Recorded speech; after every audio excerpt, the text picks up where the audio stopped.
Bon, et maintenant, vous êtes toujours, bien sûr, évidemment, c'est certain, sur Radio Soupente, la radio des rapins, sans foi, sans loi, et sans courbette. C'est important, sans courbette, quand même.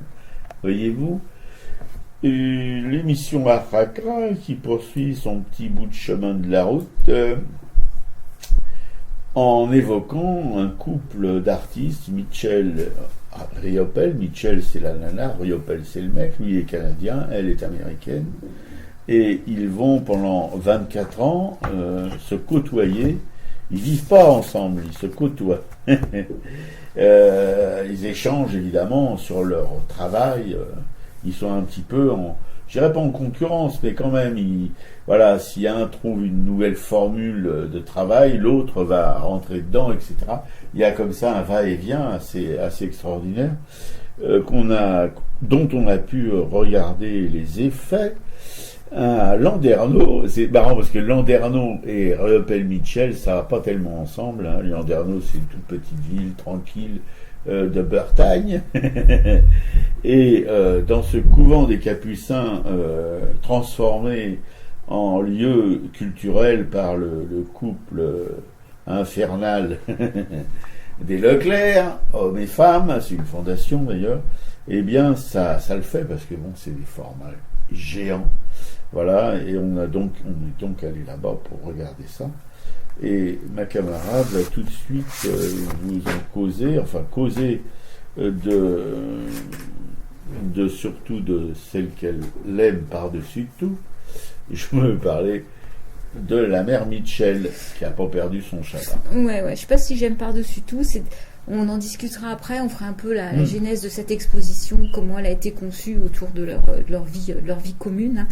Non, c'est difficile de savoir qui on préfère parce qu'ils ont chacun quand même des qualités picturales indéniables, quoi. Ouais.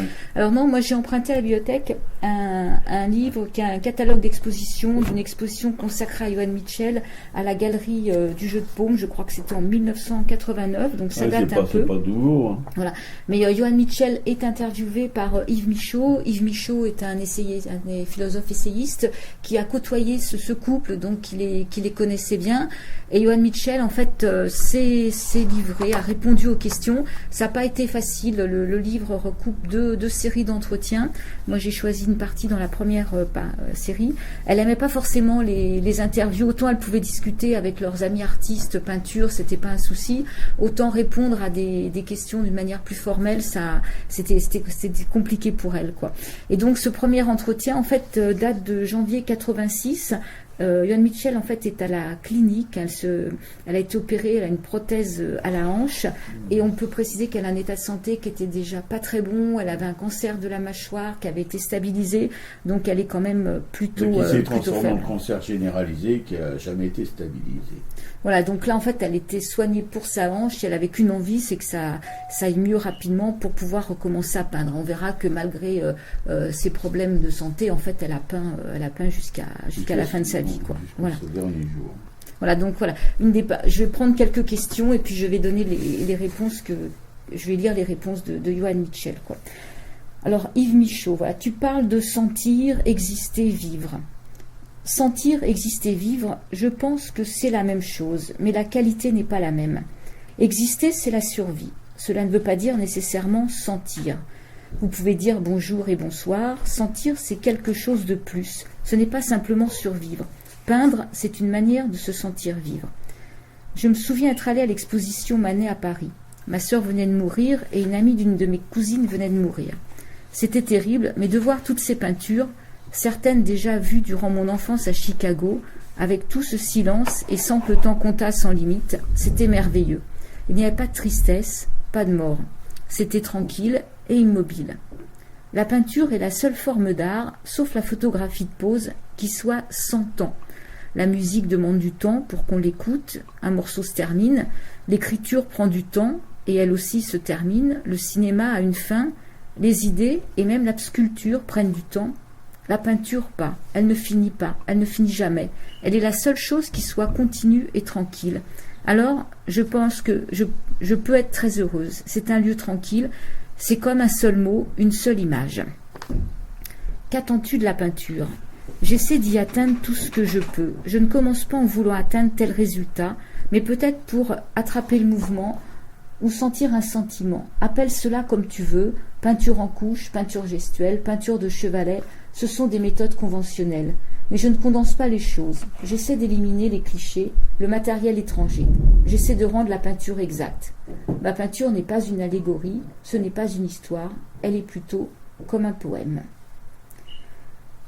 Est-ce que tu dirais que la peinture est une manière d'être consciente ? Oui, voir et peindre demande une conscience. Le dessin vous rend très conscient de ce que vous regardez. Quand je travaille, je ne suis consciente que de la toile et de ce qu'elle dit. Je ne suis certainement pas consciente de moi-même. Peindre est une manière de s'oublier. Parfois, je suis totalement prise. C'est comme faire de la bicyclette sans les mains. Ça n'arrive pas souvent. J'espère toujours que ça va recommencer. C'est formidable. Quand une peinture est-elle terminée ? Quand elle cesse de me poser des questions. Parfois, je ne sais pas quoi faire avec elle. Parfois, je ne sais pas exactement ce que je veux. Je la contrôle, la recontrôle pendant des jours ou des semaines. Parfois, il n'y a rien d'autre à faire. Parfois, j'ai peur de détruire ce que j'ai déjà fait. Parfois, je suis paresseuse, je ne la finis pas, ou je ne la pousse pas assez loin. Parfois, je pense que oui. J'ai l'impression que c'est une peinture. Que peut-on dire de ton type de peinture, de ton style ou de ta technique ? L'abstraction n'est pas un style. Je veux simplement faire qu'une surface fonctionne. C'est juste une utilisation de l'espace, de la forme, une ambivalence des formes et de l'espace. Le style en peinture a à voir avec les étiquettes. Beaucoup de peintres sont obsédés par la volonté d'inventer quelque chose. Quand j'étais jeune, ça ne m'a jamais effleuré d'inventer quelque chose. Tout ce que je voulais, c'était peindre. J'avais une telle admiration et garde une telle admiration pour les grands peintres. Si tu étudies de près un Matisse, la manière dont la peinture est posée et la manière dont le blanc est mis, voilà de la technique picturale. Moi, je voulais poser la peinture comme Matisse. J'y ai travaillé dur et il y a très longtemps. Quelqu'un m'a dit récemment avec surprise « Mais vous ne peignez pas des séries, vous peignez des tableaux et chaque peinture est différente. » J'ai pensé « Non, je peins juste des peintures. » Oui, c'est vraiment... Enfin, je pense qu'il faut quand même être peintre, sculpteur ou musicien ou écrivain, enfin, pratiquer un art pour comprendre ce qu'elle dit. Mais particulièrement ce qu'elle dit sur la peinture, parce que la peinture, comme elle sait très bien l'évoquer, n'est jamais finie. Elle a une vision, et elle l'exprime d'une manière tellement limpide, tellement simple. Oui, une musique est finie, le temps, une sculpture est finie avec le temps, etc., etc. Mais la peinture, non. Et la peinture, vous n'êtes pas obligé de rester devant trois plombes pour la comprendre. Vous pouvez simplement l'effleurer du regard, avoir une jouissance des couleurs, des formes, voilà. C'est pas la peine de passer sa vie devant. Alors qu'une musique, vous êtes obligé d'écouter une symphonie, n'importe quelle. Vous êtes obligé de l'écouter en entier pour pouvoir l'apprécier, je crois, en tout cas. Ouais, mais justement, c'est vraiment selon ses envies, selon les moments, selon les jours. Enfin, non, c'est intéressant d'entendre parler de son travail. Alors, elle explique aussi après, donc elle parlait et français et anglais, vu qu'elle était américaine, et que par exemple, elle a très rapidement mis des couleurs sur les mots. C'est-à-dire que elle, quand elle a appris l'alphabet, spontanément, elle a mis des couleurs sur chaque lettre de l'alphabet. Et elle dit que par exemple, quand elle peint un ciel, c'est pas le mot ciel qui lui vient en tête en français, c'est le mot sky, parce que les couleurs qu'elle met sur chaque lettre, en fait, ce sont, quand elle va peindre un ciel, ce sont les couleurs de sky, du S, du K et du Y, et non pas les couleurs des lettres de ciel, quoi. Et elle disait qu'à l'école, justement, elle s'était presque disputée avec une maîtresse, parce que dans un bouquin de scolaire, il y avait le A, je crois, était en rouge, et elle dit, mais non, c'est pas comme ça, le A, il est vert, il est pas rouge, quoi.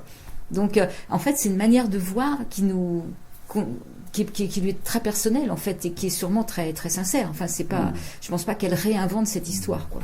De quoi qu'elle se mêle, cette petite peste-là qu'elle devait dire la maîtresse, hein. Allez au coin, tout de suite. Ciel blanc, lilas, champ de bruyère est planté là. Il regarde au loin, l'allure fière, il ne dit rien. Pas même un pleur, il oublie l'hier de son malheur. Il attend l'heure où la lumière explose les couleurs. Émeraude, outre-mer, cobalt, noir de mars, vermillon, vert absinthe et bleu, bleu et rose.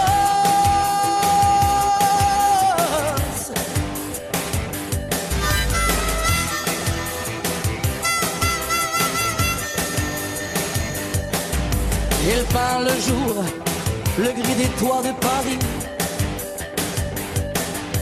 les mines couleur de suie, les champs de coquelicots aussi. Il peint la nuit, le noir bleu des cyprès l'éblouit.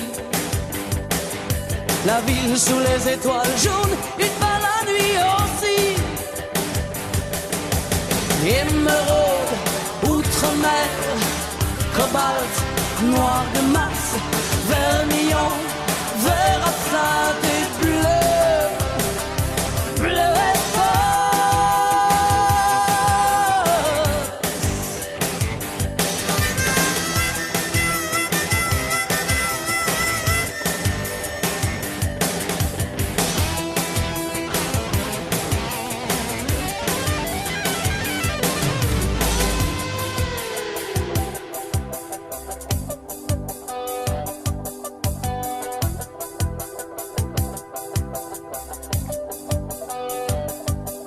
Et il rêve de nuit, d'orage, de champs de blé couché, de fleurs aux allures sauvages que jamais vous ne voyez. Quand le vent le traverse, il se laisse emporter dans un tourbillon de couleurs mêlées vers la nuit étoilée. Émeraude, outre-mer, cobalt, noir de Mars, vermillon, vert absinthe et bleu, bleu, bleu, bleu, bleu. Émeraude, outre-mer, cobalt, noir de Mars, vermillon, vert absinthe et bleu, bleu et rose.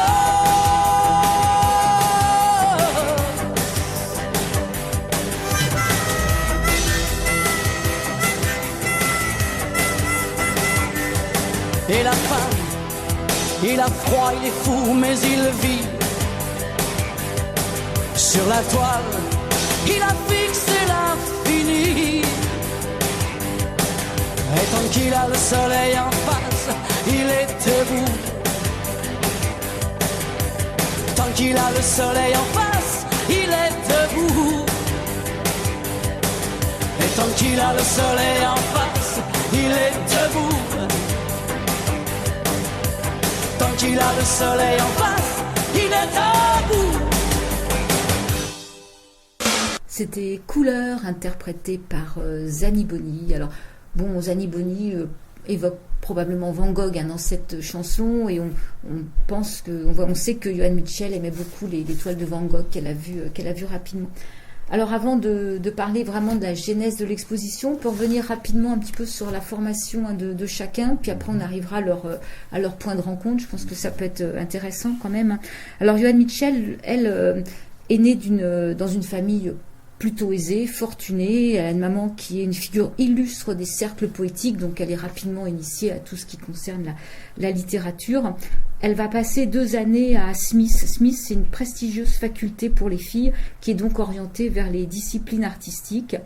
Elle fera aussi un voyage au Mexique. Elle va passer quelques années à la School Art Institute of Chicago, 1 an en Europe grâce à une bourse universitaire qu'elle gagnera, un passage à la Columbia University de New York et après un retour à l'Art Institute. Donc elle a quand même une solide formation universitaire et artistique. En 1952, elle a 26 ans et là c'est sa première exposition personnelle, sachant que l'année précédente, elle avait participé au 9e Street Show Slow organisé par Castelli et l'Artist Club. C'est quand même assez prestigieux d'être rapidement dans ces milieux.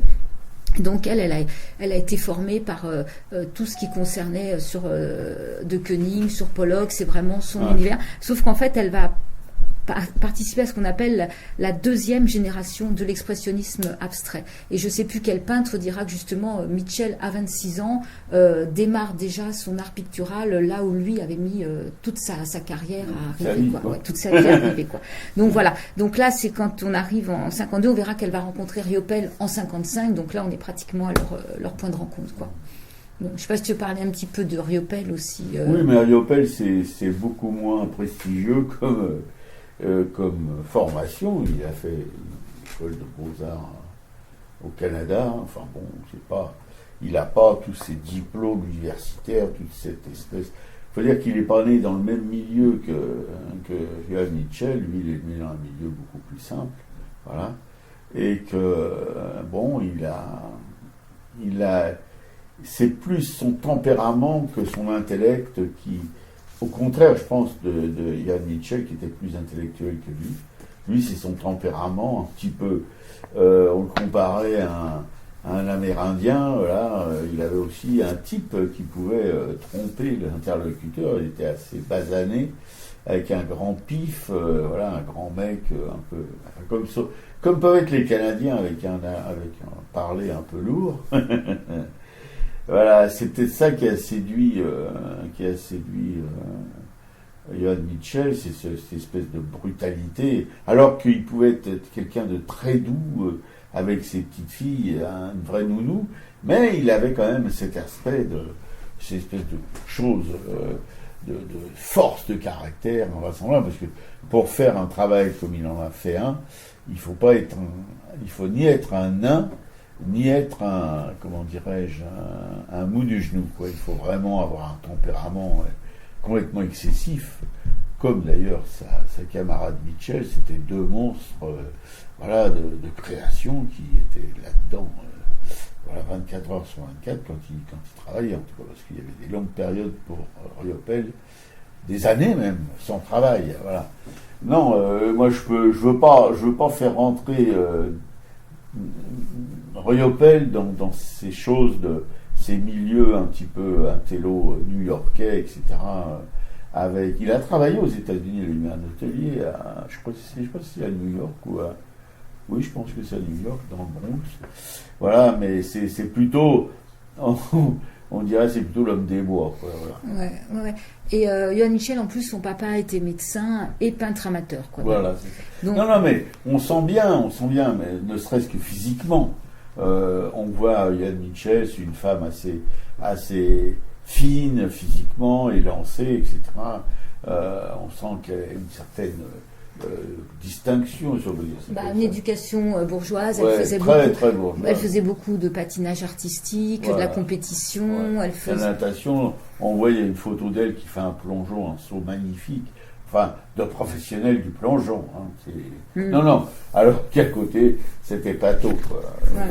Et donc, ils vont se rencontrer à Paris, parce qu'elle va, sur les conseils d'une amie, justement, elle va venir passer l'été 55 à Paris, et c'est là que dans une soirée entre artistes, elle va rencontrer Riopelle. Et donc, rapidement, ils vont quand même se plaire et avoir envie d'en connaître un peu plus, parce qu'ils ont, je pense, artistiquement, ils ont beaucoup de choses à se raconter. Donc, à ce moment-là, la peinture de Johann Mitchell n'est pas du tout ce qu'on verra à la fin. On va sentir qu'il y aura comme une évolution aussi dans son travail. Lui peint, on l'appelle plutôt... On dit qu'il pratique plutôt l'art informel ou un art un peu en mosaïque par ses aplats, ses coups de couteau. Enfin, lui, en fait, a des toiles où il y a pas un blanc, il n'y a rien, il n'y a pas un centimètre de vide sur sa toile. Et puis il y a une épaisseur aussi conséquente. Voilà, il y a une il y a une bonne épaisseur sur la toile. Donc ils se rencontrent en 55 à Paris et donc ils vont rester ensemble jusqu'en 1979 et vivre dans divers endroits, quoi. Et oui, ils vont faire du bateau, enfin, ils ont une vie quand même de gens riches, voilà, parce qu'ils ont tous les deux du succès, et ils gagnent énormément d'argent, donc c'est bagnoles de sport, yachts, etc., etc. Voilà, c'était quand même...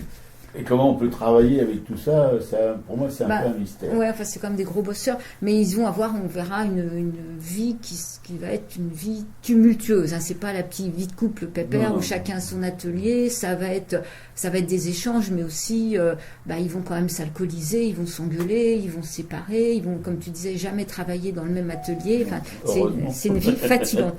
Donc cette exposition dans la première salle qui s'appelle Prologue avant la rencontre, en fait, nous montre un petit peu le travail de chacun.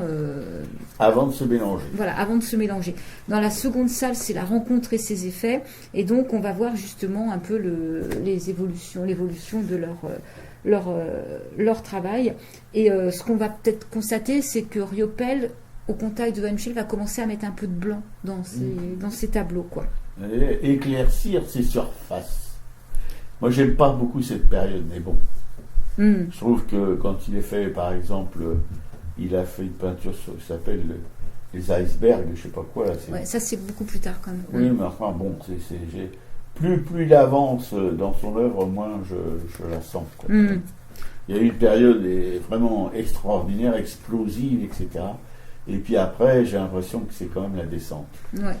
Alors, entre 55 et 59, Johann Michel va faire la navette entre les États-Unis, son atelier aux États-Unis et Paris. Et en 1959, en fait, elle s'installe en permanence à Paris. Elle habitera donc à Rieupel. C'est un appartement qui va lui servir d'atelier, qui sera rue Frémicourt, c'est dans le 15e arrondissement. Mais lui, Rieupel, conserve son atelier qui est à Vanves. Et justement là on parlera après un petit peu des tableaux qui sont exposés, et on voit là ils ont mis en parallèle justement des tableaux qui sont pas identiques mais qui ont vraiment les mêmes influences, un tableau de 64 qui s'appelle Sans titre, où c'est des amas au centre d'une toile, et donc ça c'est des ateliers qui garderont jusqu'en 1967. Après, en 1967, Johann Michel va hériter de sa mère, qui est morte d'un cancer. En fait, il y a beaucoup de maladies. C'est un peu lourd, parce que j'avais lu que sa sœur aussi est morte d'un cancer. Joppel a perdu un frère assez jeune. Donc, il y a quand même cette omniprésence de la mort. Et donc, avec l'héritage de sa maman, Johann Michel va acheter une maison en Normandie, à Véteuil. Et là, c'est un domaine. C'est un domaine, hein. Il y a un jardin qui est immense. Oui, c'est un parc, c'est pas un jardin. Voilà, c'est un vrai parc. C'est une demeure quasiment un manoir, quoi, voilà. Ouais, qui s'appelle la Tour. Et d'ailleurs, on peut préciser que Véteuil, c'est l'endroit où habitait Monet avant d'habiter Giverny. Et Johann Michel va toujours se défendre d'aimer Monet, en fait, parce qu'on va comparer les tableaux après qu'elle fera de son jardin au Naféa, à l'influence de Monet, et elle dit que non, elle a beaucoup aimé Van Gogh, Manet, plein d'autres peintres, mais pas Monet, quoi. Voilà. Bien fait pour Monet. Et donc, pour une fois que quelqu'un ne l'aime pas. Et on peut préciser aussi qu'au moment où sa mère meurt, elle perd aussi un ami qui est le poète Frank O'Hara. Donc là, elle acquiert cette grande maison. Et Rieupel, lui, va s'installer un peu plus tard dans un atelier. C'est un hangar qu'il va louer, qui est pas loin de Véteuil, qui est à Saint-Cyr en Arty. Voilà, donc ils seront quand même pas très loin pour pouvoir se voir régulièrement.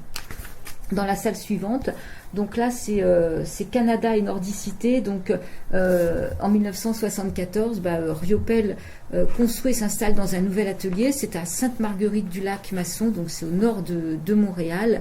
Et donc Michel passe donc quelques temps avec Rieupel dans cette résidence. Elle l'aime pas beaucoup, je crois pas. Et donc, ils feront chacun des tableaux qui évoquent un peu ce Canada, on en parlera tout à l'heure.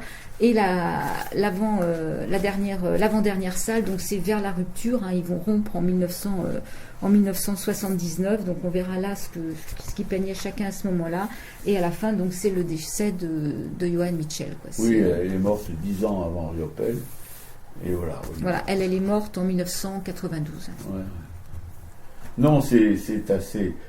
Dans ce lieu-là, cet ancien couvent des Capucins, il y a quand même un accrochage magnifique. Le commissaire d'exposition, ou la commissaire, ou les commissaires d'exposition. C'est un commissaire, parce qu'en fait, c'est une exposition, c'est quand même important que Landerneau ait pu avoir cette exposition, parce que c'est une exposition qui a été exposée 2 fois au Canada, qui a été exposée à Toronto et à Montréal. Donc c'est quand même une grosse exposition. Oui, tout à fait.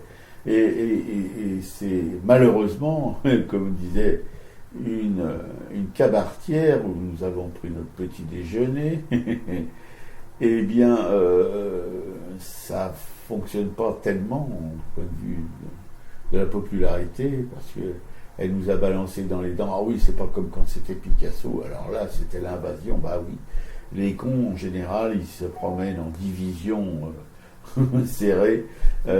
On a vu la même chose à Paris, on voit la même chose partout. Si c'est Picasso, si c'est Giacometti, si c'est Van Gogh, si c'est Gauguin, si c'est comment il s'appelle, l'autre Brel, enfin bref, tous ces gens-là, ils font bouger le monde, parce que le monde et moutonniers, et voilà. Ça veut pas dire qu'ils apprécient l'art plus que ça, mais bon, ils ont fait Van Gogh, ils ont fait ceci, ils ont fait cela. Mais Riopelle et Mitchell, c'est moins évident. Ouais, sauf que là, apparemment, le commissaire d'exposition s'appelle Michel Martin, hein, c'est un Canadien.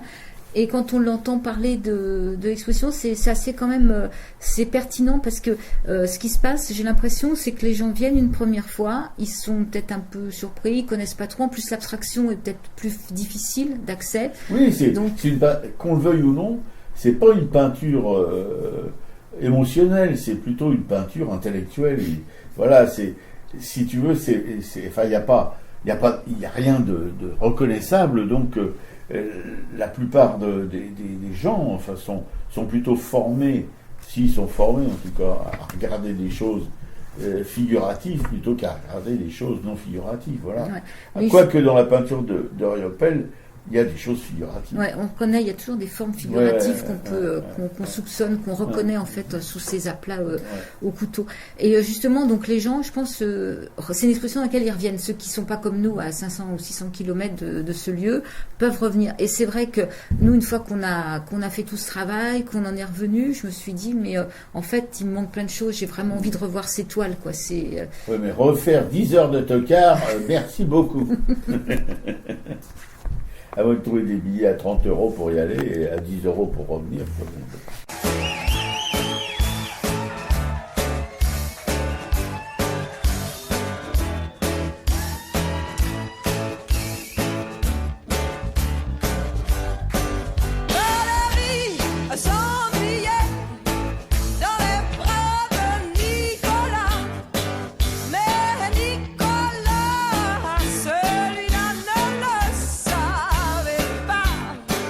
Isabella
Histoire d'A par les Rita Mitsuko. Voilà, une pêche qui semble bien rendre compte de la rencontre et la vie tumultueuse de Johann Mitchell et Jean-Paul Riopel. Oui, vous écoutez toujours, enfin on espère, parce que si vous n'écoutez pas, on parle dans le vide. Radio Soupente, la station des rapins sans foi, sans loi et sans courbette. L'émission Araka, consacrée aujourd'hui pour sa partie arotirostique, à Johann Mitchell et Jean-Paul Riopel. Jean-Paul Riopel. Voilà, un couple dans la démesure. Ça, Oui, c'est ça, le c'est nom bien. de. C'est pas mal trouvé quand même. C'est pas mal C'est trouvé, pas mal mais c'est trouvé. pas trop racoleur non plus. Ouais. Parce qu'effectivement, cette exposition est principalement axée sur les points de concordance et de dissonance dans leurs œuvres Dans leurs respectives. voilà, on fait pas la part belle aux histoires de cul, de castagne, etc., qui est rappelé à chaque fois qu'on évoque ces deux artistes. Nous, ce qui nous intéresse, leur vie privée, c'est leur vie privée, et voilà, nous, ce qui nous intéresse, c'est la peinture, et ce qu'ils nous ont laissé, et d'ailleurs, une œuvre extraordinaire, prolifique, protéique, si on peut dire aussi. Voilà. Non, on est quand même... et puis tout ça, si vous voulez, Landerneau, Brest, Landerneau, etc., c'est quand même un petit coin de France complètement improbable. À Landerneau, il y a un tout petit centre-ville avec un pont habité, etc., comme le pont de Florence, voilà, mais c'est tout petit, hein, et puis c'est du granit, c'est pas du calcaire. Et paf, vous êtes dans l'expo, dans cette espèce de, on dirait plutôt un hangar plutôt qu'un ancien lieu monastique, voilà, occupé par les Capucins. Mais j'aime bien l'idée des Capucins. Voilà, donc on se retrouve dans cette exposition qui va nous faire voir un peu tous ces points de concordance, de dissonance entre ces deux artistes. Donc dans les salles dont je parlais tout à l'heure, où les œuvres sont quand même plutôt bien choisies effectivement pour illustrer un peu leur aventure artistique. Alors moi j'avoue que je savais pas me décider. J'ai beaucoup aimé l'étoile de Riopel justement par ce côté, par ses aplats énormes, par cette figuration qu'on peut voir en sous-main en fait quand on s'éloigne un peu des tableaux. On voit effectivement, on reconnaît des formes. Bon, les titres souvent aident aussi à retrouver un peu ce qu'il y avait en dessous. Citroën. Enfin, c'est souvent sans titre. Ouais, c'est souvent sans titre. Mais Johann Mitchell, effectivement, elle a des toiles qui ont beaucoup plus de blanc. Au départ, elle travaille vraiment sur un fond blanc et elle va surtout travailler, moi ce qui m'a énormément plu, inspirée par son jardin de Véteuil, c'est-à-dire qu'elle est pratiquement une peintre paysagiste. Alors elle peint pas du tout à l'extérieur, elle peint en atelier, mais on va retrouver tous ces thèmes de fleurs. Il y a une grande toile avec des tournesols. Elle fait beaucoup aussi, j'ai l'impression que là-dessus il y a un peu une surenchère entre les deux sur la taille des formats. C'est-à-dire qu'il y en a un qui fait un diptyque, l'autre va faire un triptyque. Oui, enfin. voilà, c'est ça. Non, mais ça c'est vraiment une maladie chez eux. Ouais. Il y a un peu ce travail de surenchère. Mais il y a aussi sur leur palette. Donc ils expliquaient aussi que quand ils sont en Normandie, justement, ils ont, même à Paris, ils vont chez les mêmes marchands de peinture. Donc en fait, leur palette, ils ont les mêmes tubes quand même au départ. Ouais. Sauf que Riopel disait à un moment dans ce petit film un peu amoché là qu'on a regardé, qu'au début, évidemment, il achetait des couleurs bas de gamme, quoi. Voilà. C'est pour ça qu'il pouvait en mettre des tartines sur ses toiles et sur le sol de son atelier particulièrement, vous voyez, où il y avait une couche de plusieurs centimètres d'épaisseur de peinture à l'huile, hein, voilà, il n'y a pas de l'acrylique, hein. Et oui, j'ai bien aimé quand il a fait cette réflexion. Ouais, puis que sa fille, elle dit que pour arriver jusqu'aux toiles, il y avait un petit chemin avec des journaux. Avec des journaux, oui. Mais que lui, il patouillait dans cette gadoue toute la journée. Des fois, il avait du mal à décoller ses semelles du sol, quoi, parce que c'était vraiment la peinture à l'huile molle, hein. Voilà. Non, c'est quand même... Oui, lui, c'est un peintre plus gestuel, je pense, que comment dirais-je, que Johann Mitchell. Johann Mitchell, pourtant, elle donne l'impression d'être très gestuelle aussi. Ouais, quand même. Mais chez lui, il y a non seulement le geste, mais il y a aussi le jeter un petit peu comme l'épaule jetée, quoi. Mais lui, l'épaule jetait avec ses tubes, avec son couteau qui balançait. Parce que il y a la tête de son atelier, je sais pas lequel c'est, si c'est celui. Oui, c'est l'atelier de Paris, où les fenêtres sont maculées de peinture parce que il projetait sa peinture, il y en avait partout au plafond, sur les murs, sur les vitres, etc.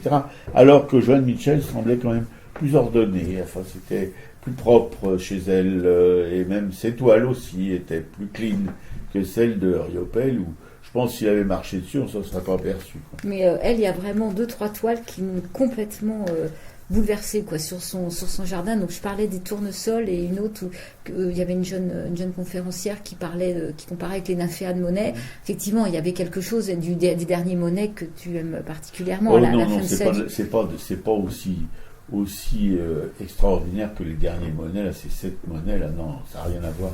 Je trouve, en tout cas. Mais toi, tu peux ressentir différemment. Mais ouais, je pense que c'est... J'en ai un là, tiens, tu peux le regarder. Il y a un empattement, c'est extraordinaire, quoi. Elle, c'était quand même plus léger, moins fouillé. Plus léger, ouais, je suis d'accord. Ouais, Par contre, ces couleurs, moi, il y a des verts, des mauves, des jaunes, des orangés. Enfin, ça, je trouve ça vraiment fabuleux, quoi. Et c'est vrai que je pensais pas aimer autant. C'est vraiment une découverte de voir que je trouve que c'est peut-être justement une exposition qui permet de se lancer dans l'abstraction, parce que c'est une abstraction qui est accessible, en fait. Tout à fait. Non, mais moi, ça me stupéfie toujours de te voir là-dedans, parce que perso, si je peux parler de moi, c'est pour éclairer les auditeurs qui pourraient avoir le même ressenti. Je suis un peu quand même en réserve avec avec ces façons de peindre, de s'exprimer, etc. J'adhère pas comme toi. Toi, t'es vraiment enthousiaste. On sent là, t'es excité, etc. Particulièrement par Joan Mitchell, mais aussi par Riopelle, parce que il y a des toiles de Riopelle qui semblaient vraiment complètement converties. Surtout celle qui est dans la première salle, là, qui s'appelle, je sais plus, un hommage à Robert le Magnifique ou le Diable, je sais plus. Et non, elle n'est pas sur le petit bouquin là, mais c'est 15 chevaux Citroën. Oui, c'était un peu dans le même esprit en fait que cette toile là, quoi. Il n'y a pas un espace de libre, et il y a cet empattement au couteau, quoi. Ces épaisseurs de peinture qui apparemment même ont du mal à sécher sur plusieurs années, quoi. Ah bah oui, c'est comme celle de Leroy, hein. C'est à peu près le même combat. C'est Riopelle, oui, ouais. Et alors Riopelle, il y a une toile immense qui s'appelle Point de rencontre, qui était une commande de, je crois, de l'aéroport du Canada. Ouais. C'est là, je sais plus en combien de parties ça doit faire du 7 mètres sur, je sais pas, 7 mètres sur 6, quoi. C'est un truc complètement fou. Voilà, non, 4 mètres 26 sur 5 mètres 49. Voilà, c'est ça, une toile, c'est celle-ci là, de 63. Ah ouais. Et donc c'est un cadeau qui a été fait à la France après qui a été offert à la France. C'est un cadeau qui a été offert à la France pour le bicentenaire de la Révolution. C'est-à-dire que le Canada ne pouvait pas le piffer sans se séparer. Tout ça, voilà. Mais moi, j'aime pas beaucoup. C'est pas la meilleure, hein. C'est pas la meilleure, c'est plus le format là qui est vraiment impressionnante.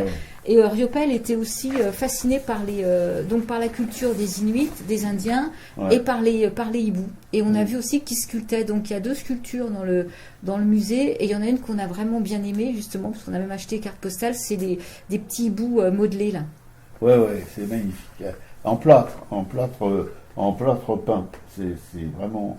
Oui, là, c'est quoi, 3 ou 5 panneaux, non? Ah oui, le point de rencontre, je sais pas combien il y a de panneaux, mais il y a 3 grands panneaux en haut, et je pense qu'il y en a 2 en bas, qui sont dans la même taille que ceux du haut. Ouais. Voilà.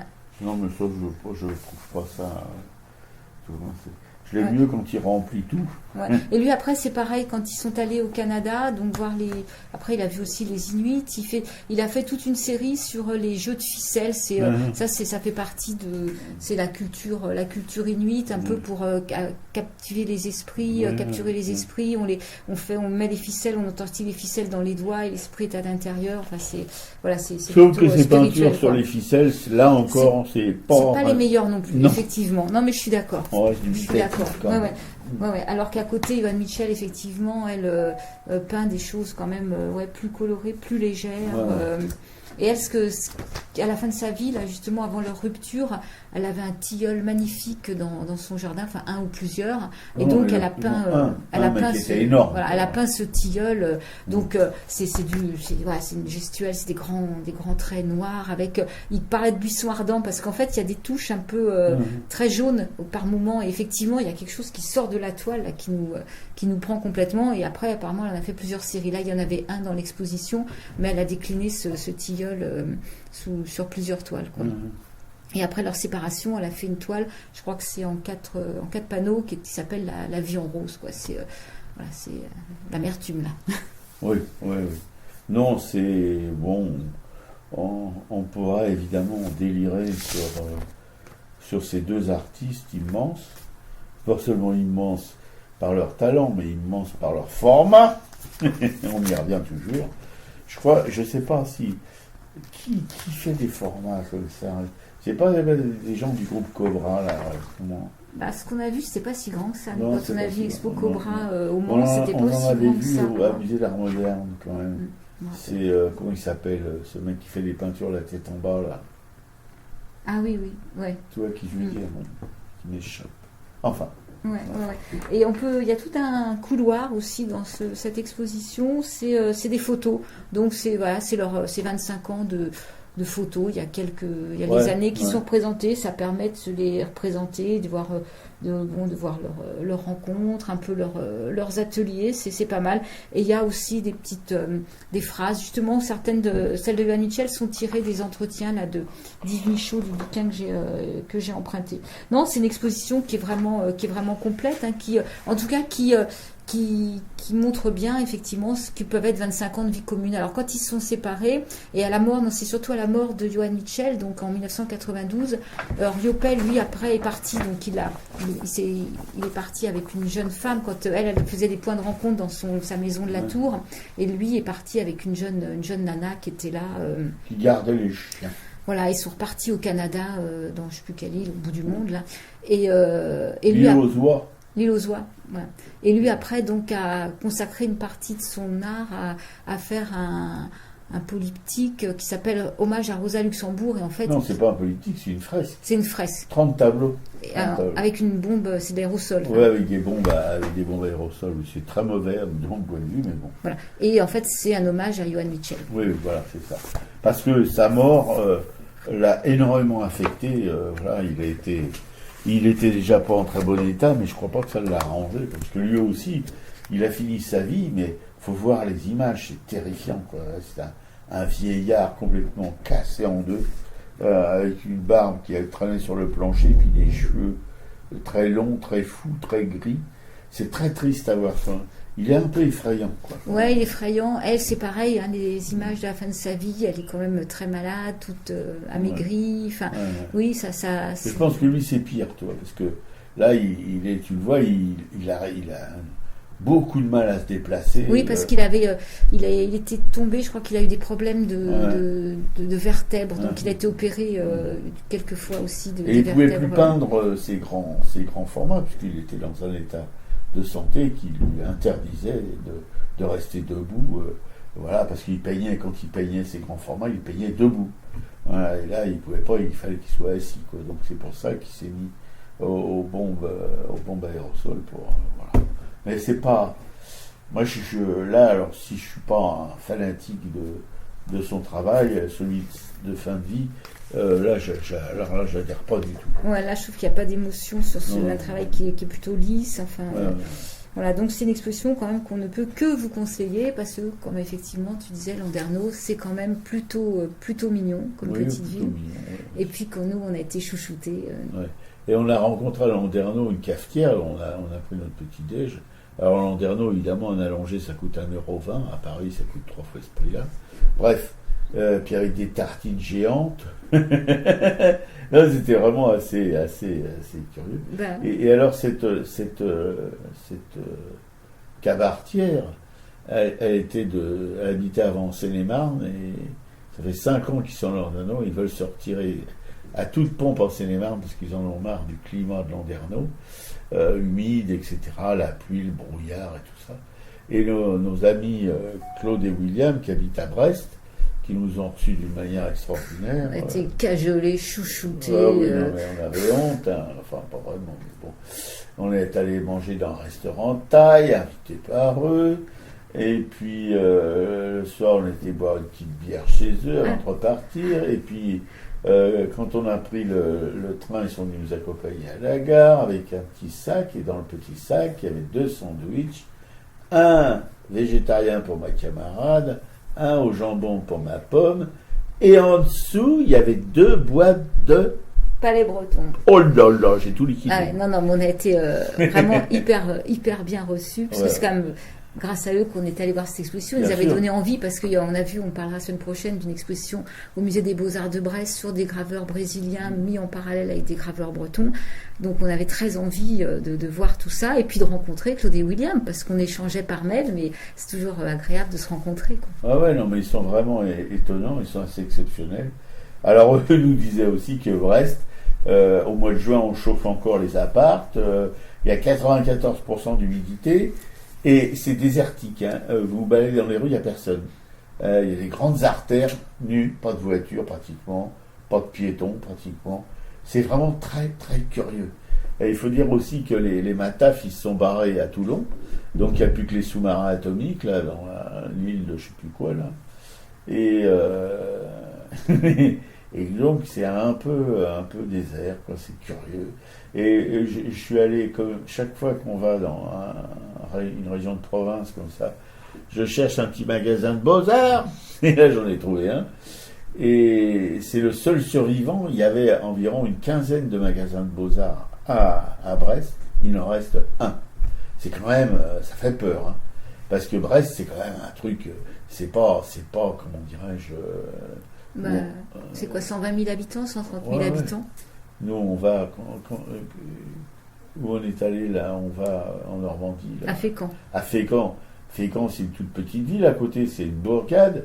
Et bien à Fécamp, il y a le même magasin, il y en a un, mais il y en a un à Fécamp. Il devrait y en avoir pas du tout, s'il y a à Brest, sur 15, il n'en reste plus qu'un. Ouais, apparemment, les commerces centre-ville ferment pas mal. Ouais. Bon, moi, j'ai eu d'autres échos de Brest par une amie qui, apparemment, il y a quand même une vie associative.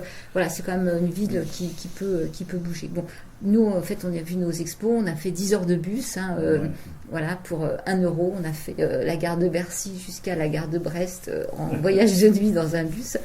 Ce qui nous a permis de vivre tous ces bons moments.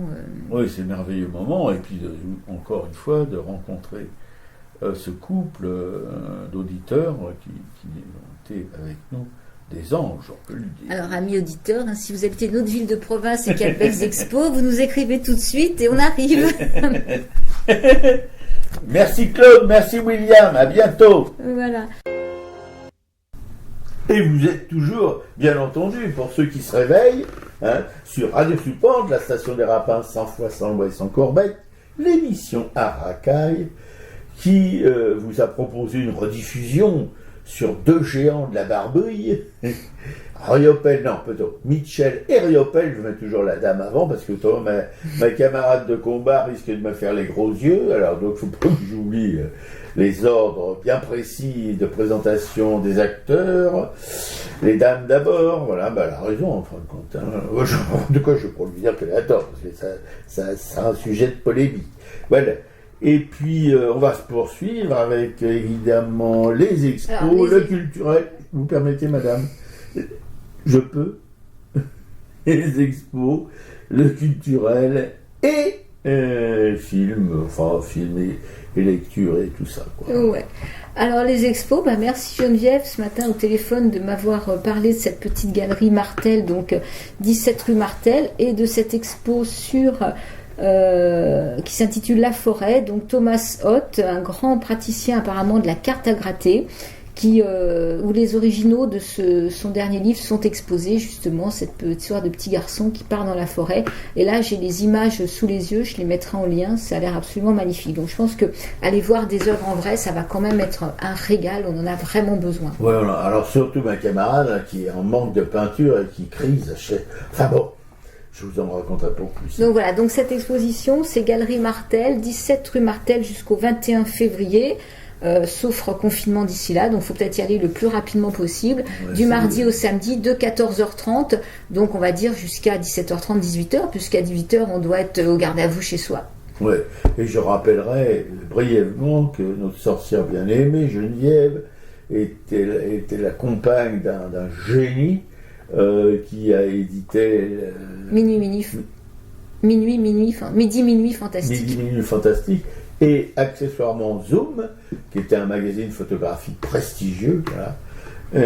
Oui, elle a partagé la vie d'un génie, et elle en a conservé quand même quelques traces. Ouais, et là, ils sont en train de travailler sur le volume 4, justement, des rééditions de Midi Minuit. Elle habite un appartement qui est un peu fantastique, un peu comme... voilà, on a l'impression de rentrer chez un vampire, mais non, c'est extraordinaire. La rencontre avec ce personnage qui est plus tout jeune, qui est institutrice, en plus, qui a toute sa vie à travailler à l'école, et il y a des anciennes élèves de cette institutrice que ma camarade connaît. Et c'est vraiment... On imagine une petite institutrice de l'école, elle était en primaire ou en... Elle était en primaire. En primaire, mariée à un espèce de diable, parce que c'était l'équivalent du diable, Minuit fantastique, voilà, qui parlait de vampire et tout ça, enfin qui était peut-être lui-même un vampire, on ne sait pas. Et l'appartement, ça reflète un peu ça. Ouais, c'est très très sympa. Ouais, c'est très sympa. Elle avait un petit blanc, je vous dis pas. Je suis pressée d'aller lui faire un petit coucou, quoi. Voilà, donc voilà pour les expos. Le culturel. Alors, nous avons regardé en replay sur François un doc extraordinaire sur Charlie Chaplin qui s'appelle Chaplin, le génie de la liberté. Ouais. 2h30, rien à retirer. Non. Une rétrospective incroyable sur tout son travail, toute la vie de cet homme qui est effectivement un génie de la mimique, un génie du spectacle, qui n'a jamais renié en plus ses origines pauvres de Lystène. Enfin vraiment, c'est beaucoup d'images d'archives, d'extraits de films. Enfin, c'est un très très bon moment, quoi. Et qui n'a jamais demandé d'être naturalisé américain, ce que les Américains lui ont reproché, particulièrement Edgar Hoover, cette espèce de débile qui dirigeait le FBI et qui a entamé une chasse aux sorcières terrible aux États-Unis, et dont Charlot d'ailleurs a été une victime, parce qu'il n'a jamais caché ses sympathies pour le communisme, etc., parce qu'à cause justement de ses origines ouvrières assez terribles, quoi. Voilà. Si vous regardez ses films, tous ces films sont un plaidoyer pour ce petit peuple méprisé, etc., un alphabet depuis le Kid qui vous fait pleurer du début jusqu'à la fin. Mais tous, là, quand il est amoureux d'une aveugle, etc. Non, mais nous, regardez ça, on chialait chacun de notre côté en évitant de se regarder parce qu'on ne voulait pas avoir bonne mine. Et puis voilà, c'est quand même un homme, un artiste qui était milliardaire à 25 ans, quoi. Il avait une fortune considérable. Il était aimé dans le monde entier. Il faisait sale comble dans le monde entier.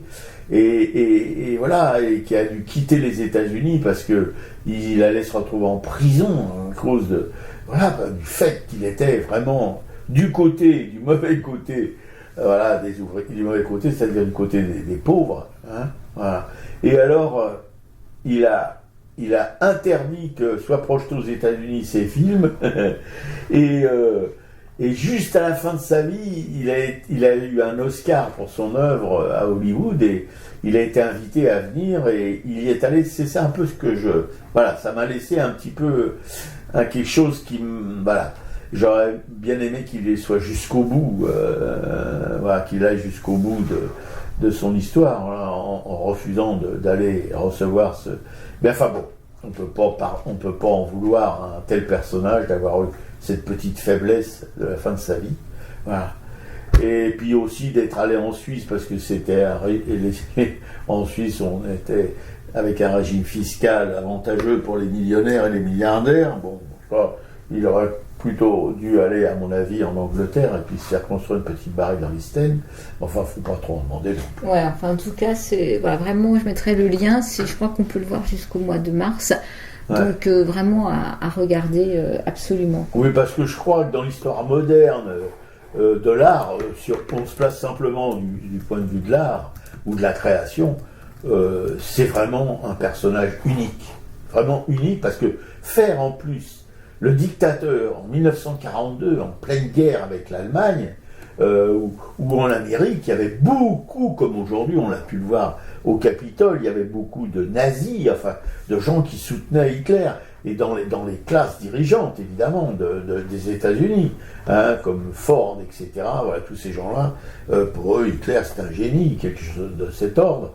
Et lui, tout le monde disait faut surtout pas faire ce film-là. Voilà, même des Juifs lui ont demandé d'arrêter les frais, parce que en plus il était traité de juif par les nazis, mais il n'était pas juif du tout. Moi-même, j'ai été un petit peu stupéfait d'apprendre qu'il n'était pas du tout juif, mais il a pris fait et cause pour cette communauté. Qui a subi cet holocauste terrifiant, il s'est engagé complètement dans ce film dictateur pour dénoncer cette caricature d'humain qui était le petit moustachu à la mèche, là, voilà. Mais je dois dire quand même que malgré son interprétation du dictateur, le modèle est quand même là, parce qu'il montre des images du modèle en plein délire, des tribunes haranguant une foule gigantesque, mais le modèle est pire que la caricature. Là, c'est vrai mais vraiment, il est pratiquement inimitable, même avec tout son talent. Je crois que Chaplin, il était quand même en dessous du modèle, voilà. Ouais. Voilà. Les lectures. Alors, les lectures, moi, j'ai lu un petit bouquin qu'on m'a prêté de Violette Allot qui s'appelle L'homme semence. Alors, quand je dis petit bouquin, c'est vraiment petit bouquin, genre 30 pages. Alors, c'est un livre qui a été écrit en 1919. Alors, Violette Allot, elle est morte en 1925, elle était née en 1835. Et alors, son livre s'appelle L'homme semence.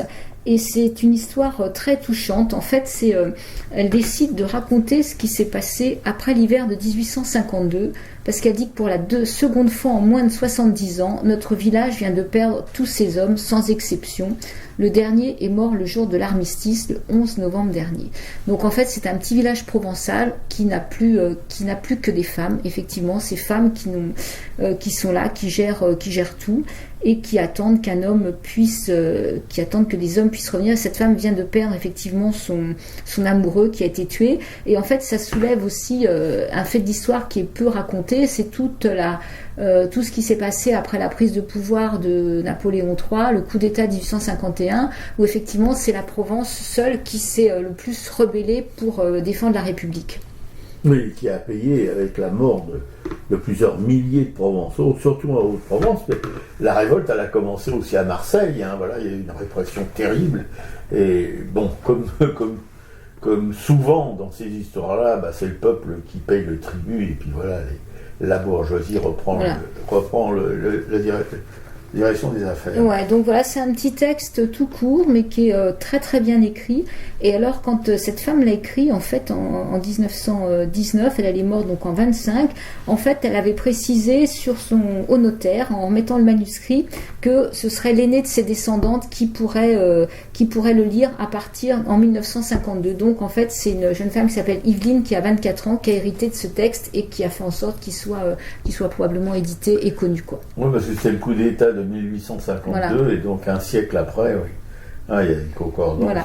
Donc c'est très très beau, très bien écrit, très touchant. Et hormis cette lecture de ma camarade, il y a aussi une autre lecture que nous avons tous les deux, à laquelle on s'est tous les deux attachés, c'est celle d'un album de BD qui illustre la vie de Caravage, dont on vous parlera bientôt, illustré par Milo Manara, un grand dessinateur de BD italien, et c'est vraiment, un travail considérable, un graphisme éblouissant, qui retrace c'est un tome 1, il y aura un tome 2 qui suivra. Voilà, c'est juste avant qu'il quitte l'Italie, puisqu'il vient de tuer en duel un souteneur qui avait auparavant assassiné un de ses modèles, une prostituée, mais qu'il aimait beaucoup, et qui était un de ses modèles préférés pour illustrer les grands thèmes de ses peintures. Ouais, c'est une très belle BD qui est très précise. Manaras s'est appliqué quand même à rester proche de la vie de Caravage, et il y a une très belle retranscription de toute l'architecture des villes. Donc c'est vraiment un bel ouvrage. Alors là, ça s'appelle La palette et l'épée, le tome 1. Le tome 2 s'appelle La grâce. Donc il était emprunté. C'est bouquin de bibliothèque. J'ai réservé le tome 2. J'ai vraiment hâte qu'on puisse l'avoir, quoi. Oui, parce que si vous voulez, nous on a vu un doc exceptionnel sur Arte concernant le Caravage.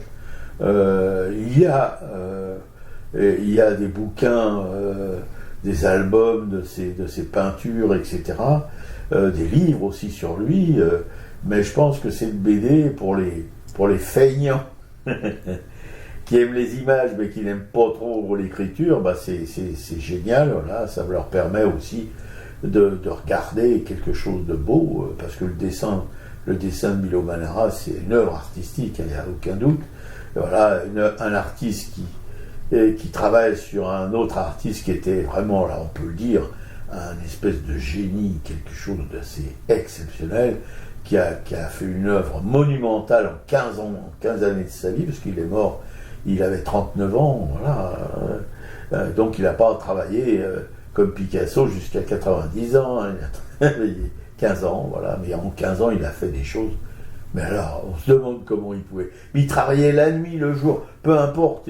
Ses premières œuvres, c'est des petits tableaux, mais qu'il faisait la nuit, il dormait pas, il peignait, voilà. Ouais.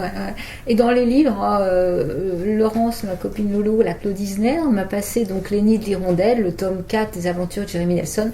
Je n'ai pas encore commencé à le lire, mais voilà, c'est au programme. Et ce qui est au programme aussi, c'est de pouvoir obtenir un interview de Laurence qui nous raconte un petit peu, qui nous parle de ce bouquin. Oui, parce qu'on les avait interviewées, les deux sœurs qui écrivent sous le pseudo de Claude Isner.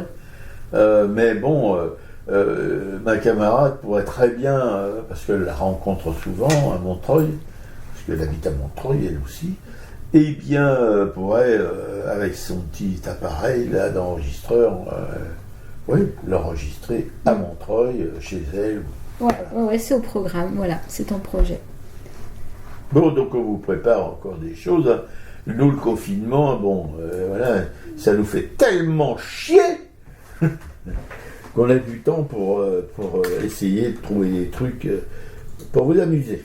Ouais, donc 2 prochaines émissions, sûrement autour de Thomas Hoth et puis donc ses cartes à gratter, son histoire de la forêt et du Caravage. Donc 2 émissions qui ne seront pas des rediffs. Voilà. Ça fait du bien. Oui, mais surtout, je pense que ce qu'on va aller voir dans cette galerie, parce que une galerie, le musée, hein, c'est un peu les mêmes choses. Voilà, et je pense que ce graveur, oui, on peut l'appeler graveur sur carte à gratter, et ça va être une révélation, et on aura vraiment ça va nous redonner un petit peu la pêche, quoi qu'on ne pourra pas les poser dans un petit bistrot. J'ai appris qu'il y avait des bistrots qui ouvraient clandestinement. Mais des bistrots d'habitués, ils tirent le faire comme pendant la Prohibition, là où la dernière guerre à Paris. Voilà, il y a les gens parce qu'il y avait un couvre-feu aussi pendant la dernière guerre. Et il y avait certainement des restos qui mettaient le rideau de fer, puis à l'intérieur, on faisait la bamboula. Bon. Mais nous, on n'est pas dans les bons réseaux. Donc, nous, on n'est pas dans les bons réseaux. On n'ira pas dans un resto derrière le rideau de fer. Quoi qu'on a connu à un moment pas mal de restos, mais bon, on est sûrement pas de nous. Voilà. Alors tout de suite, le salut à nos amis, à nos amanches, à nos potos, à nos camarlus. Claude et André de la Nation. André, ça va, ça vient. Comment ça va bien? Ça va. Ça va. Bon, voilà. Karine, dites Karine, vous êtes que ma camarade va bientôt retrouver.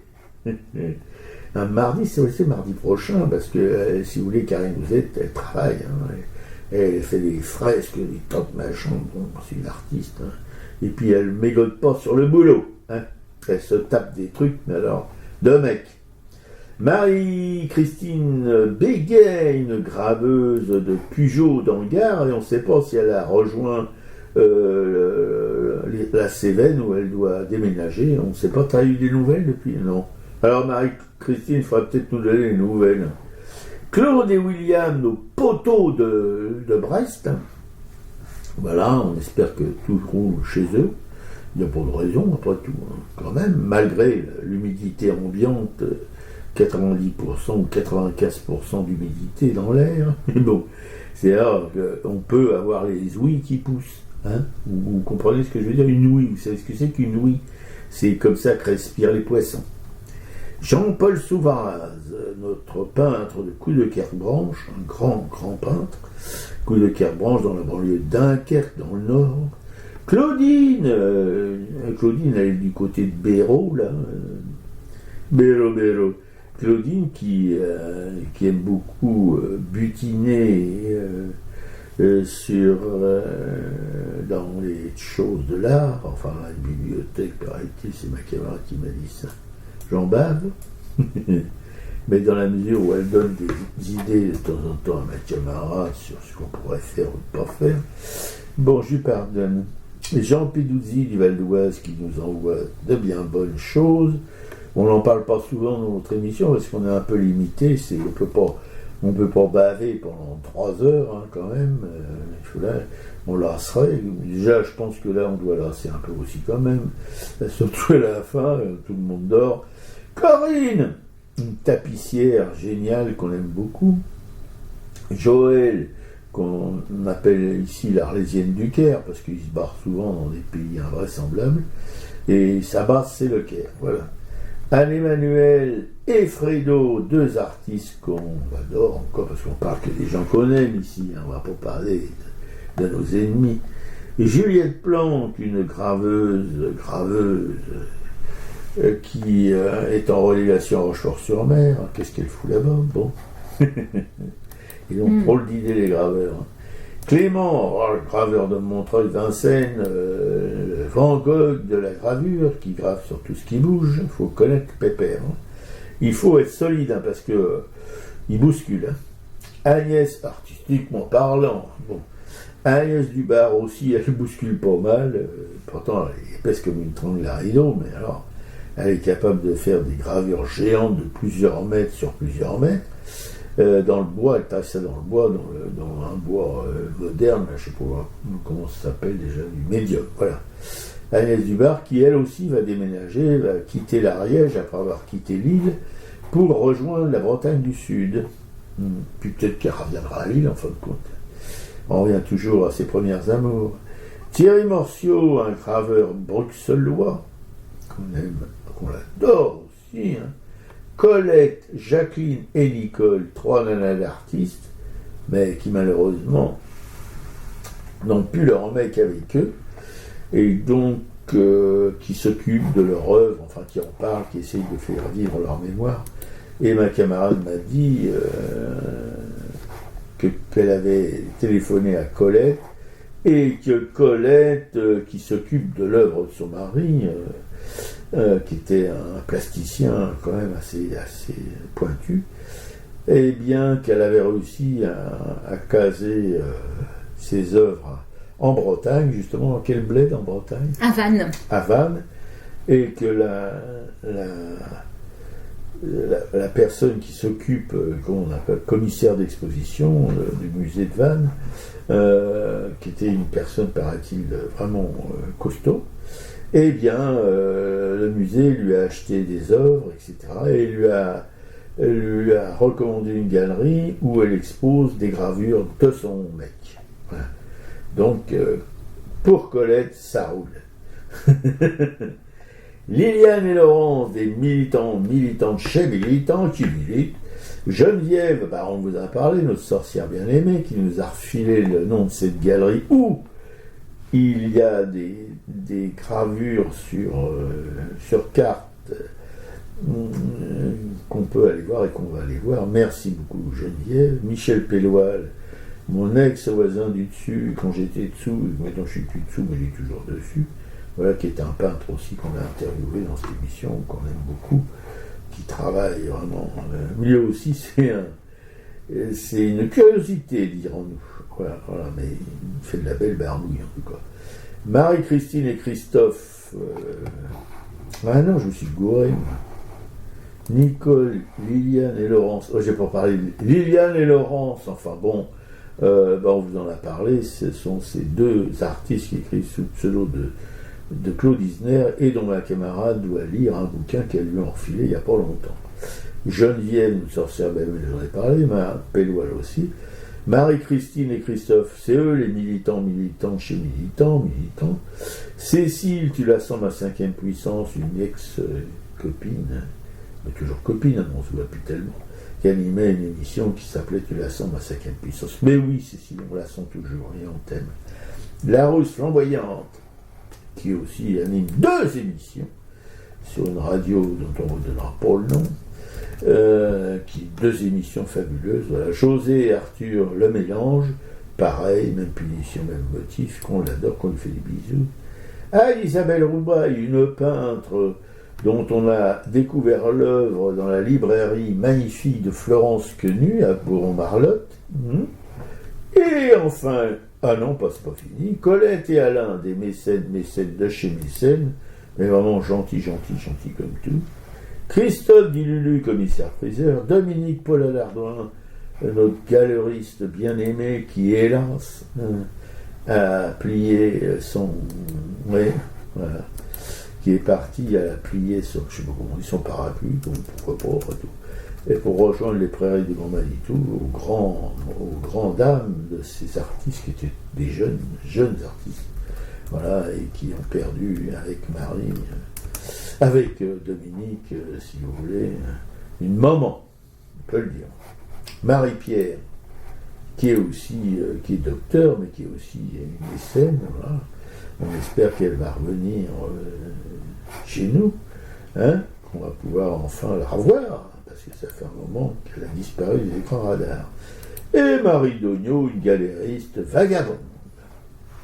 L'émission est à l'écoute sur notre blog arefeuille.fr et on va se finir avec la pause musicale que va animer Mélis Mel avec sa chanson Faut vivre, créée par Mouloudji. Et c'est la fin de l'émission et on vous embrasse et voilà. Salut, à la semaine prochaine.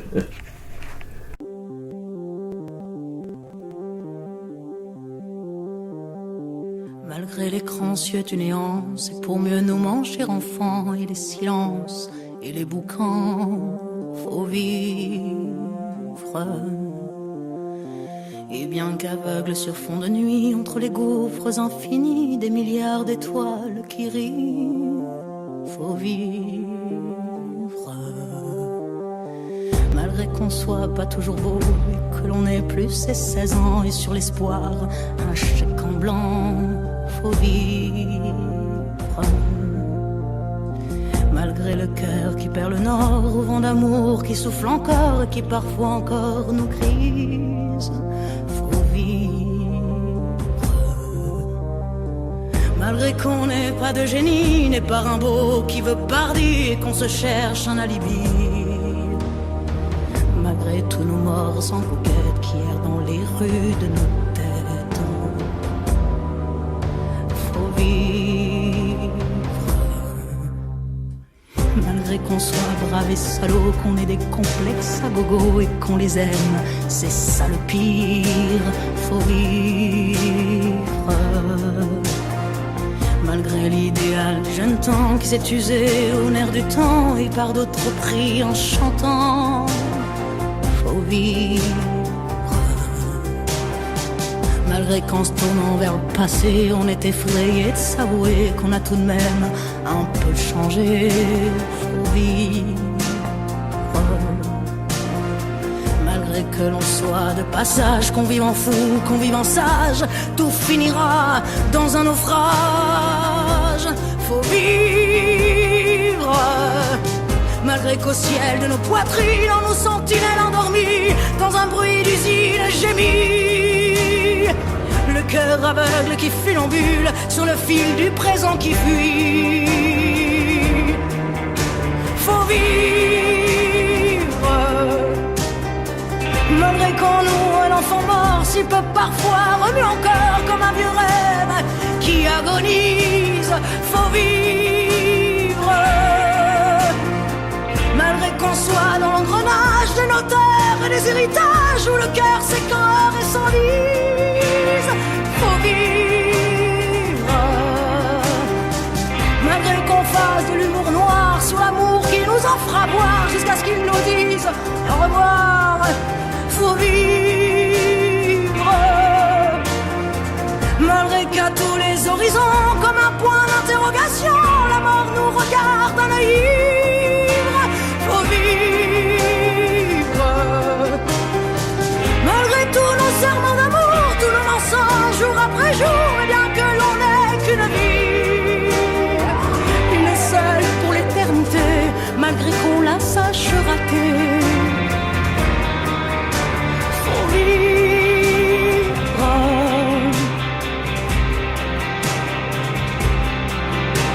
faut vivre,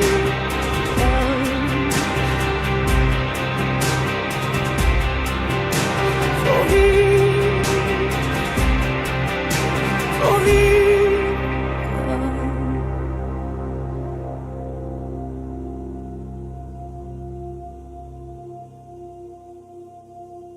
Faut vivre.